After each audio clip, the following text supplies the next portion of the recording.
Il est des personnes professant servir Dieu qui comptent exclusivement sur leur force pour obéir à sa loi, pour se corriger de leurs défauts et s'assurer le salut. Leur cœur n'est pas touché par le sentiment profond de l'amour du Sauveur, mais elles s'efforcent d'accomplir les devoirs de la vie chrétienne comme une condition à remplir pour gagner le ciel. Une telle religion ne vaut absolument rien. Quand Jésus-Christ demeure dans un cœur, celui-ci est tellement rempli de son amour et de la joie de sa communion qu'il se cramponne à lui. Dans la contemplation du Sauveur, le moi est oublié. Son amour devient le grand mobile de toutes les actions. Ceux qui ont compris l'amour de Dieu ne se demandent pas quel est le service minimum qu'ils peuvent lui rendre sans être rejetés. Ils ne visent pas au plus bas degré de la vie chrétienne, mais ils s'efforcent de se conformer parfaitement à la volonté de leur Rédempteur. Ils abandonnent tout. Et ils manifestent dans la recherche des choses éternelles un intérêt et une ardeur proportionnés à la valeur de l'objet de leur recherche. Un christianisme dépourvu de cet amour profond n'est qu'un verbiage creux, un vain formalisme, une corvée. Avez-vous le sentiment que c'est un sacrifice trop grand de tout céder au Seigneur? Vous demandez-vous, qu'est-ce que Jésus a fait pour moi? Le Fils de Dieu a tout donné pour notre rédemption, sa vie, son amour, ses souffrances. Serait-il possible que nous, les indignes objets d'un si grand amour, nous lui marchandions nos cœurs? À chaque instant de notre vie, nous avons participé au bienfait de sa grâce.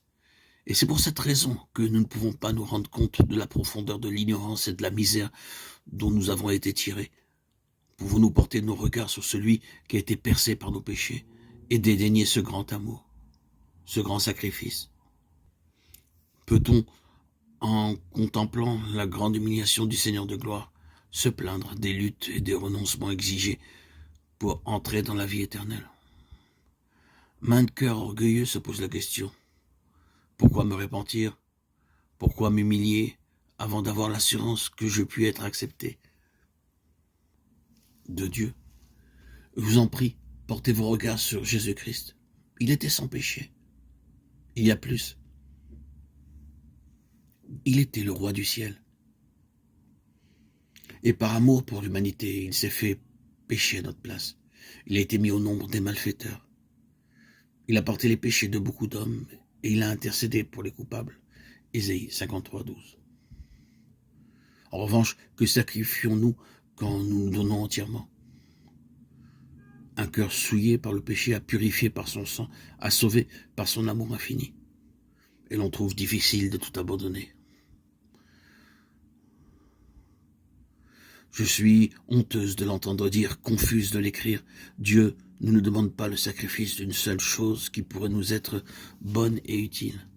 Dans tout ce qu'il fait, il n'a en vue que les intérêts de ses enfants. Il tient en réserve pour eux des biens infiniment supérieurs à ceux qu'ils poursuivent.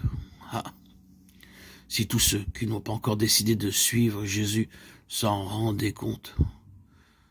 Celui qui agit contrairement à la loi de Dieu fait à son âme le plus grand dommage. Il n'y a aucune joie véritable sur le sentier défendu par celui qui fait tout en vue de notre bien. Le chemin de la transgression conduit au malheur et à la ruine.